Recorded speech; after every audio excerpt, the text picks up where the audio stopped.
Good morning, students. How are you? I think you will all be all right.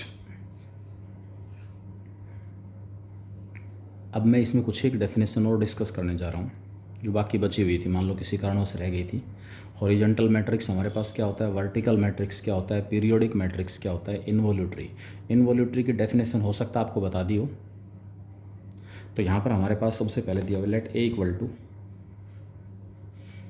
A i j m by n is called a horizontal matrix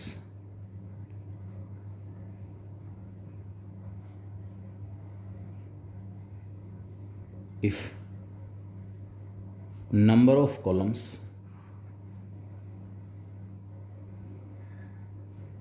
is greater than number of row. That is n greater than m. And vertical matrix if number of row is greater than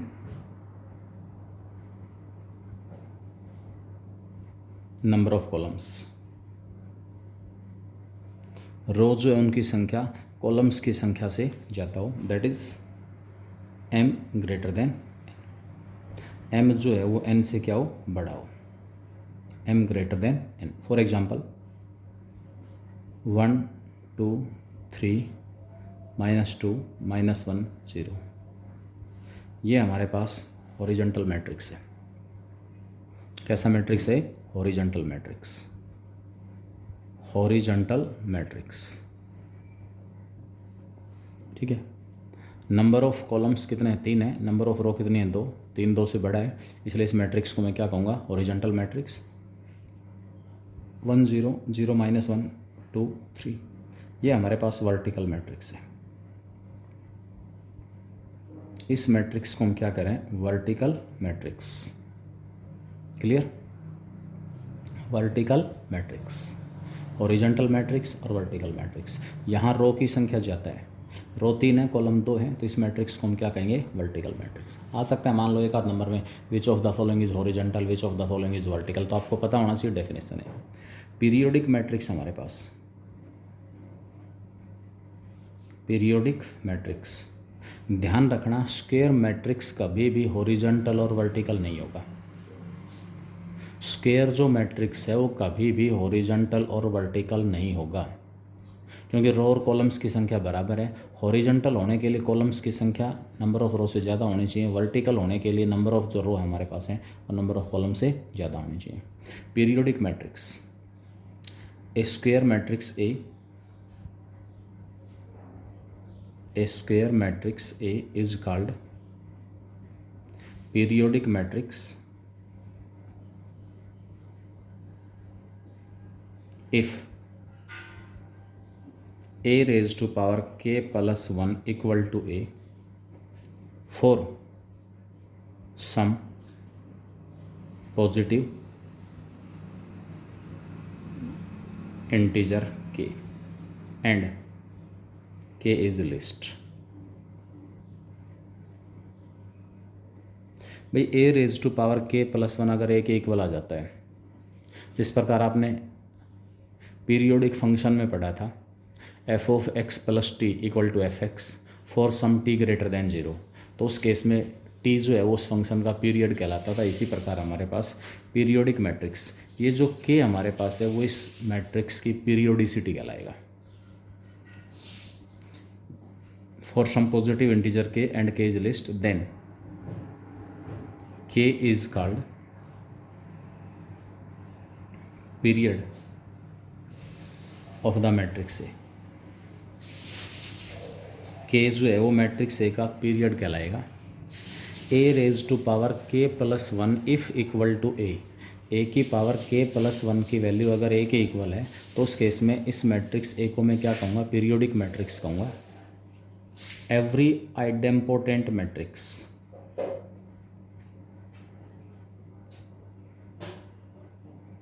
every idempotent matrix is periodic with period 1। Idempotent जो matrix है वो periodic होता है और उसका period आपको 1 मिलेगा। Idempotent matrix में क्योंकि ए स्क्वेयर इक्वल टू ए होता है, ए स्क्वेयर को मैंने ए की पावर 1 + 1 लिख लिया इक्वल टू ए हो गया। अगर मैं इसको ए की पावर k + 1 से कंपेयर कर रहा हूँ तो मुझे k की वैल्यू कितनी मिलेगी, 1 मिलेगी। यानी कि प्रत्येक आइडेम्पोटेंट जो मैट्रिक्स है वो कैसा मैट्रिक्स होता है, पीरियोडिक मैट्रिक्स होता है और उसका पीरियड जो है वो किसके इक्वल होगा, 1 के इक्वल होगा। क्लियर। उसके बाद हमारे पास एक इसमें टर्म आती है इनवोल्यूटरी मैट्रिक्स। ए स्क्वेयर मैट्रिक्स है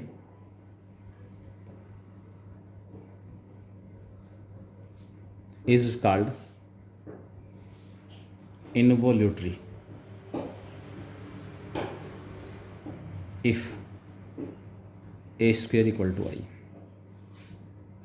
ए स्क्वेयर इक्वल टू आई। अगर किसी भी मैट्रिक्स का स्क्वेयर यूनिट मैट्रिक्स के इक्वल आ जाता है तो मैट्रिक्स ए क्या कहलाएगा, इनवोल्यूटरी कहलाएगा। For an involutory matrix A equal to A inverse. अगर मैट्रिक्स आपके पास इनवोल्यूटरी दिया हुआ है तो वहाँ मैट्रिक्स और उसका इन्वर्स आपस में इक्वल होंगे। मैट्रिक्स और उसका इन्वर्स दोनों के दोनों आपस में इक्वल मिलेंगे। अब यहाँ से आप कहोगे भी हमें ये कैसे पता चले कि ये मैट्रिक्स ए इन्वर्टिबल होगा। डिटर्मिनेंट निकाल लेते हैं according to definition. A square अगर आई है तो ए स्क्वेयर का डिटर्मिनेंट इक्वल टू आई का डिटर्मिनेंट। ए स्क्वेयर का डिटर्मिनेंट हमारे पास हो गया डिटर्मिनेंट ए का स्क्वेयर, आई का डिटर्मिनेंट 1। डिटर्मिनेंट ए के स्क्वेयर की वैल्यू 1 है, इसका मतलब डिटर्मिनेंट ए जो है वो 0 के इक्वल नहीं होगा। इसका मतलब मैट्रिक्स नॉन सिंगुलर है और नॉन सिंगुलर है तो उसका इन्वर्स एग्जिस्ट करेगा। इनवोल्यूटरी जो मैट्रिक्स है वो मैट्रिक्स अपने आप के इन्वर्स के इक्वल होगा। अगर कोई मैट्रिक्स और उसका इन्वर्स आपस में इक्वल है तो मैट्रिक्स डेफिनेटली आपको कैसा मिलेगा, इनवोल्यूटरी मिलेगा। क्लियर। इसके बाद इसमें 2-3 टर्म्स और हैं। Product of two determinants, differentiation of a determinant, important topic है। इनसे रिलेटेड क्वेश्चंस आपको मिल सकते हैं, हर हालत में मिलेंगे। Product of two determinants,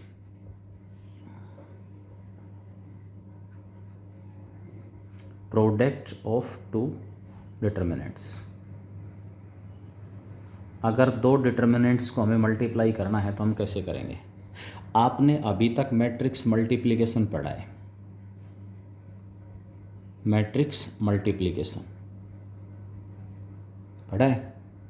row by column होता है नहीं होता, row by column multiplication. Matrix multiplication में रो बाई कॉलम मल्टीप्लिकेशन होता है, रो बाई कॉलम। लेकिन डिटर्मिनेंट के केस में मैं क्या कर सकता हूँ, रो बाई रो मल्टीप्लाई कर सकता हूँ, रो बाई कॉलम मल्टीप्लाई कर सकता हूँ, कॉलम बाई रो मल्टीप्लाई कर सकता हूँ, कॉलम बाई कॉलम मल्टीप्लाई कर सकता हूँ। In case of product of two determinants we can multiply them, we can multiply, हम उसको मल्टीप्लाई कर सकते हैं। we can multiply them row by row, row by column, column by row,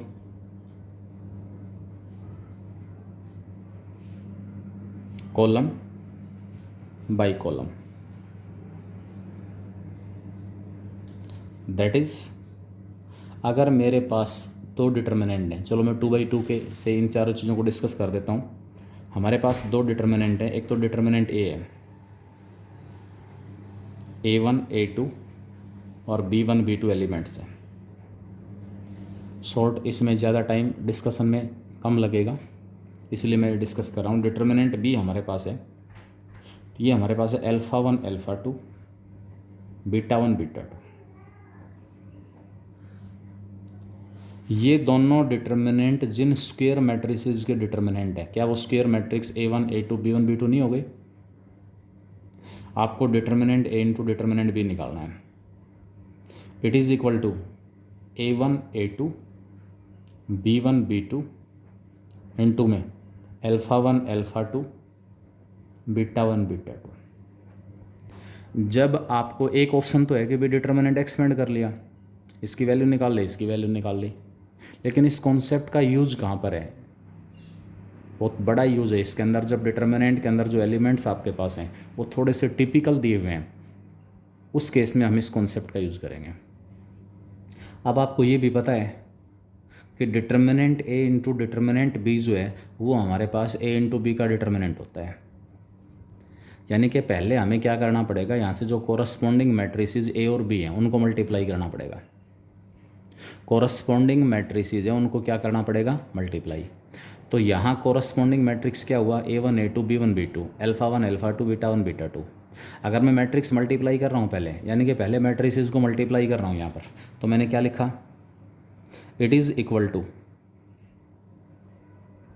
A1 A2, मैं A into B निकाल रहा हूँ,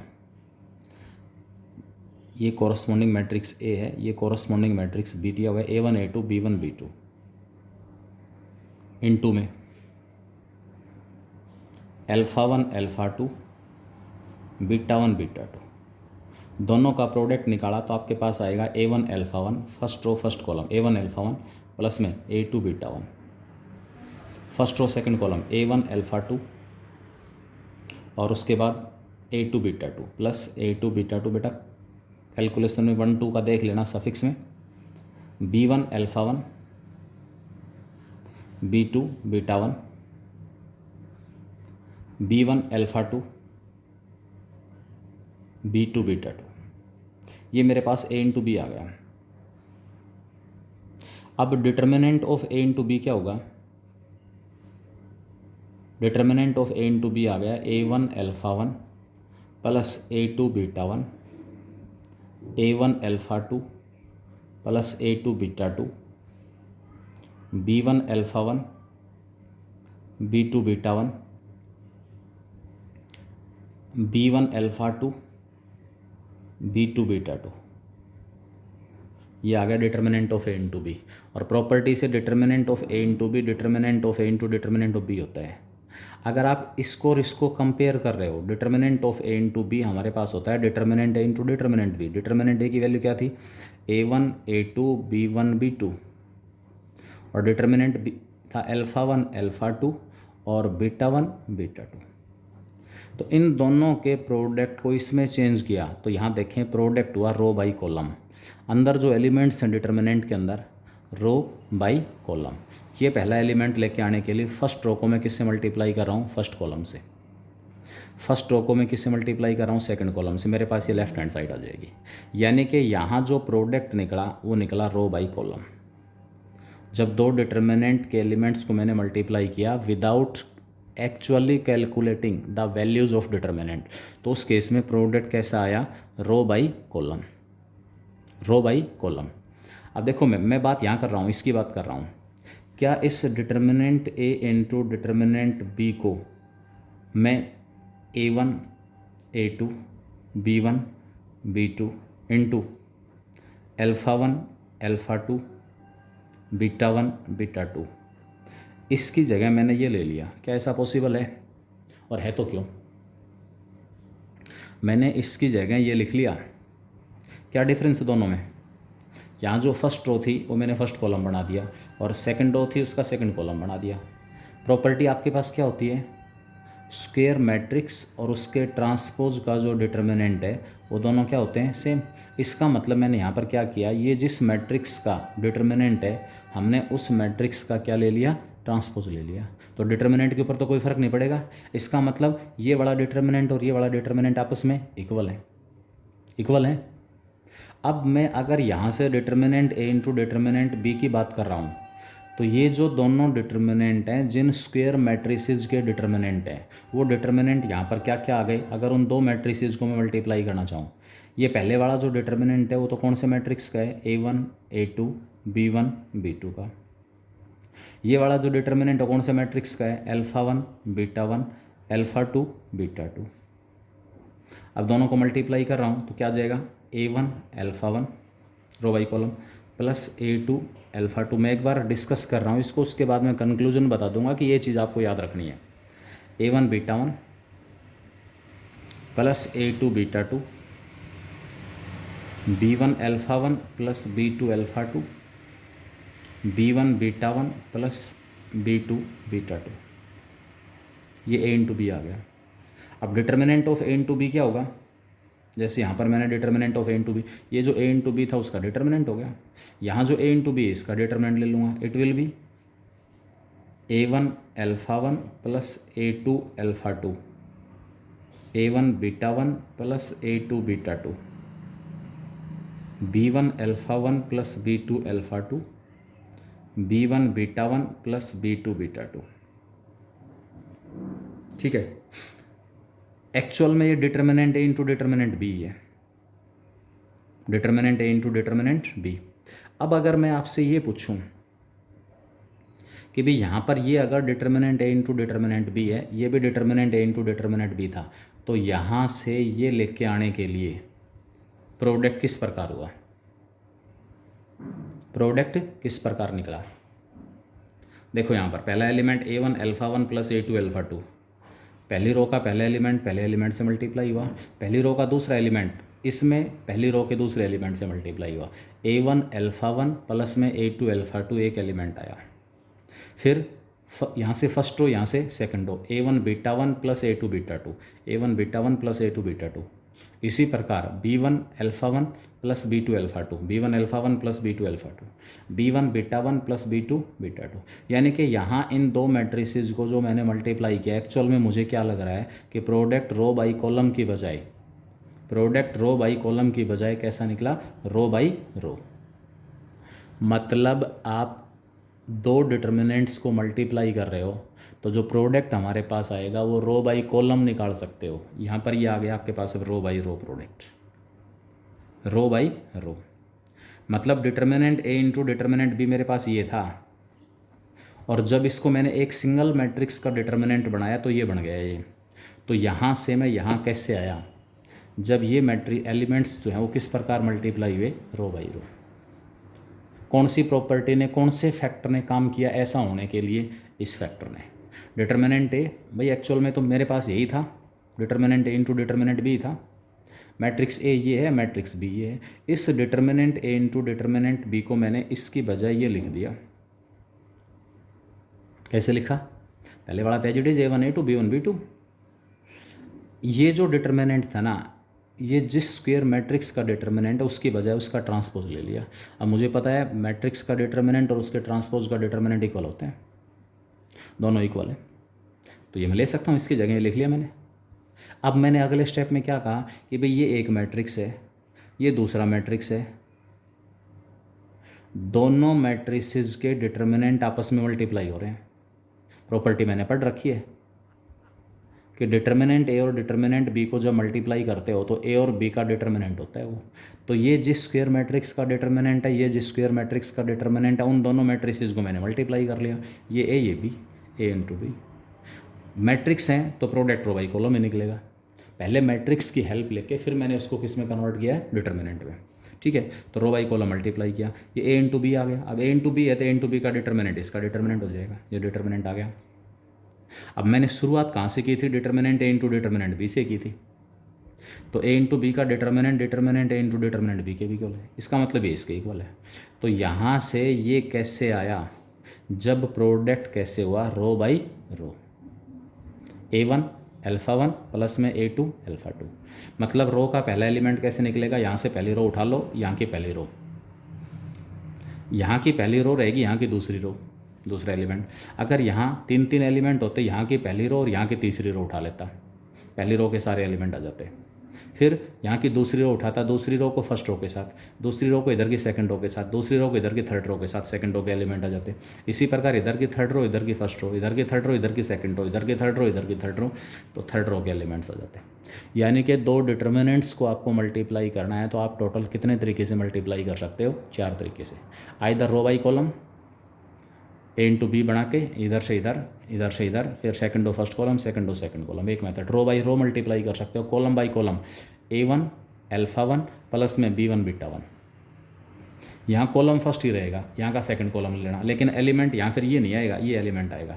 इधर का फर्स्ट कॉलम आप ले रहे हो, फर्स्ट कॉलम को इधर के फर्स्ट कॉलम से मल्टीप्लाई कर रहे हो, A1 alpha 1 plus B1 beta 1, पहला एलिमेंट फर्स्ट कॉलम का। अब फर्स्ट कॉलम का दूसरा एलिमेंट आएगा A1 अल्फ़ा 2 प्लस में B1 beta 2, A1 alpha 2 plus B1 beta 2। फिर सेकंड कॉलम, यहाँ से सेकंड कॉलम उठाओ, यहाँ का फर्स्ट कॉलम, प्रोडक्ट में फर्स्ट सेकंड कॉलम का फर्स्ट एलिमेंट, यहाँ का सेकंड कॉलम, यहाँ का सेकंड कॉलम, ये वाला एलिमेंट आ जाएगा।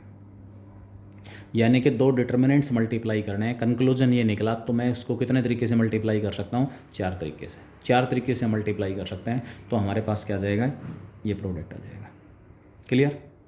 अब इस कॉन्सेप्ट का जो यूज़ है ना, वो बहुत ज़्यादा दिया हुआ है। क्या दिया हुआ है? सपोज कल भी जैसे मैंने असाइनमेंट भेजा था, उसमें भी 1-2 क्वेश्चन हैं इस कॉन्सेप्ट से रिलेटेड। क्या क्या दिए हुए हैं, वो क्वेश्चन किस टाइप के हैं? बेटा असाइनमेंट मैंने भेज दिया, अगर आप लोग उस असाइनमेंट को नहीं निकालोगे, पार नहीं पड़ेगी, नहीं पड़ेगी, नहीं पड़ेगी किसी भी हालत में, ध्यान रखना। इसमें चलो एक वैसे जर्नल क्वेश्चन लेता हूँ, उसके बाद हम लेंगे। अगर हमारे पास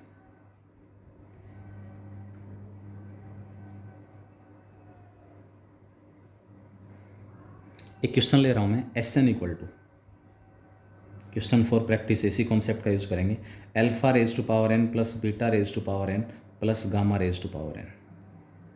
अल्फा, बीटा और गामा की पावर है वो SN है। n greater than equal to 0 है, n greater than equal to 0। Then हमसे डिटर्मिनेंट दे दिया S0, S1, S2, S1, S2, S3, S2, S3, S4। इसकी वैल्यू निकालो। S0 क्या हुआ? इन तीनों में मैं 0 पुट करूँगा। S1 क्या होगा? तीनों में 1 पुट कर दूंगा। S2 क्या होगा? तीनों में 2 पुट कर दूंगा। फिर S1, S2, S3 and so on. तो ये जो डिटर्मिनेंट आपके पास आएगा, ये वैल्यूज़ अगर मैं पुट कर रहा हूँ, तो ये वैल्यूज़ हमारे पास क्या बनेंगी? S0, S1, S2, S1, S2। मैं इस कॉन्सेप्ट को समझा रहा हूँ कि ये कॉन्सेप्ट कैसे अप्लाई हो रहा है। Product of two determinants, product of two determinants. S0 की वैल्यू पुट की मैंने, 3 आ गई। अल्फ़ा की पावर 0 प्लस बीटा की पावर 0 प्लस गामा की पावर 0, 3 आ गया, यानी कि 1 + 1 + 1 आ गया। S1 alpha plus beta plus gamma आ गया। S2 alpha square plus beta square plus gamma square आ गया। S1 alpha plus beta plus gamma है, alpha square plus beta square plus gamma square है, alpha cube plus beta cube plus gamma cube है। उसके बाद alpha square plus beta square plus gamma square, alpha cube plus beta cube plus gamma cube, alpha raise to power 4 plus beta raise to power 4 plus gamma raise to power 4। अब आपसे कहे कि आप इसकी value निकालो। अब इसकी value निकालना तो मुश्किल है, कौन सी ऑपरेशन लगाऊं, क्या करूं, काफ़ी कॉम्प्लिकेटेड प्रोसेस है। अभी जो मैंने आपको बताया, एक तरह से ये मेरे पास A इंटू बी है। यहाँ पर ये सारा का सारा क्या है? A into B, A into B. अब A इंटू बी का डिटर्मिनेंट है, मुझे इसको determinant A into determinant B में चेंज करना है। किस में चेंज करना है? Determinant A into determinant B में। कैसे चेंज करूँगा वो देखें। मैंने आपको बताया था 2 डिटर्मिनेंट्स का प्रोडक्ट ये आना चाहिए। अब उसमें जो 2 डिटर्मिनेंट्स के प्रोडक्ट में जो फर्स्ट रो का एलिमेंट है, फर्स्ट कॉलम, वो 1 1 1 है। अब 2 डिटर्मिनेंट की मान लो फर्स्ट रो के एलिमेंट्स मल्टीप्लाई हो रहे हैं, फर्स्ट रो के एलिमेंट्स, 2 डिटर्मिनेंट्स की फर्स्ट रो के एलिमेंट्स आपस में मल्टीप्लाई हो रहे हैं, और जो प्रोडक्ट हमारे पास हो 1 + 1 + 1 कब मिल सकता है? It is equal to, main point इसको समझ लिया तो दिक्कत नहीं आएगी। फर्स्ट रो का मैंने पहला एलिमेंट 1 लिया, 1 लिया, 1 लिया एक डिटर्मिनेंट में, पहले डिटर्मिनेंट यानी कि जो 2 डिटर्मिनेंट्स हैं, अब दूसरे डिटर्मिनेंट की फर्स्ट रो के एलिमेंट्स हम क्या लेके चलें कि जब मैं रो बाई रो उनको मल्टीप्लाई करूं तो मेरे पास 1 + 1 + 1 आ जाए। क्लियरली इट विल बी 1 1 और 1। 1 को 1 से 1 को 1 से 1 को 1 से मल्टीप्लाई करेंगे तो हमारे पास क्या आएगा 1 + 1 + 1 ही आएगा। अब यहाँ पर अब मैं रो बाई रो मल्टीप्लाई कर रहा हूँ, रो बाई रो। यहाँ तो रो तो फर्स्ट ही रहेगी, यहाँ सेकंड रो में मैं क्या लेके चलूँ कि जब कोरस्पॉन्डिंग एलिमेंट्स को मल्टीप्लाई करके ऐड करें तो अल्फ़ा + बीटा + गामा आ जाए। क्या होगा? Definitely it will B alpha beta gamma. यहाँ की फर्स्ट रो रहने दो। उसके बाद यहाँ तो फर्स्ट रो ही रहेगी, फर्स्ट रो के एलिमेंट्स निकालूंगा तो पहला जो डिटर्मिनेंट है उसकी तो फर्स्ट रो ही लेके चलने हैं मुझे। सेकंड जो डिटर्मिनेंट उसकी रो आपस में चेंज होंगी। फर्स्ट रो का एलिमेंट है, उसके बाद फर्स्ट रो का सेकंड एलिमेंट है, तो ये कैसे आएगा? इसकी फर्स्ट रो लेनी पड़ेगी, इसकी सेकंड रो। ये एलिमेंट लेके आने के लिए इसकी तो फर्स्ट रो ही लेनी पड़ेगी, और यहाँ से सेकंड रो क्या आई कि जब उनको मल्टीप्लाई करके ऐड करें तो आ जाए। Clearly it will be alpha square और बीटा स्क्वायर और गामा स्क्वायर। अब मुझे पता लगा यहाँ सिमेट्री भी मिलेगी ज़्यादातर केसेज में। अब मैं सेकंड रो का फर्स्ट एलिमेंट पकड़ूंगा, सेकंड रो। यहाँ से सेकंड रो जो है उसके एलिमेंट्स हम क्या लेके चलें ताकि जब यहाँ की सेकंड रो के एलिमेंट्स को यहाँ के फर्स्ट रो के एलिमेंट्स के साथ मल्टीप्लाई करें तो प्रोडक्ट और सम अल्फ़ा + बीटा + गामा आ जाए। तो definitely it will B alpha beta gamma. इसी प्रकार जो थर्ड रो है वो अल्फ़ा स्क्वायर बीटा स्क्वायर और गामा स्क्वायर होगी। अल्फ़ा स्क्वायर बीटा स्क्वायर और गामा स्क्वायर मेन पॉइंट है। बस ये पकड़ में आ गया कि कहाँ इसको मैंने इसमें कैसे ब्रेक किया तो कोई प्रॉब्लम नहीं आनी। और अगर बस इसमें क्रैम करने की कोशिश करेंगे पार नहीं पड़ेगी। मैं 5-7 क्वेश्चन डिस्कस करूँगा इस टाइप के, इस कॉन्सेप्ट से रिलेटेड, ये अच्छी तरह से आपके समझ में आ जाएगा। ठीक है, तो अब इसकी वैल्यू आपको पता है 1 1 1 ABC A square B square C square. ये कुछ एक ऐसे डिटर्मिनेंट्स हैं जिनकी वैल्यू आप डायरेक्ट याद रखो, alpha minus beta, beta minus gamma, gamma minus alpha. तो पहले वाला जो डिटर्मिनेंट इसकी value alpha minus beta, beta minus gamma और गामा माइनस अल्फा। दूसरे वाला जो डिटर्मिनेंट उसकी value alpha minus beta, beta minus gamma और gamma minus alpha. That is it will be alpha minus beta का स्क्वायर, बीटा माइनस गामा का square और gamma minus alpha का स्क्वायर। अब वैसे इस डिटर्मिनेंट को अगर मैं सिंप्लीफाई करने की कोशिश करता तो यहाँ तक पहुँचने में प्रॉब्लम आनी ही आनी निश्चित थी।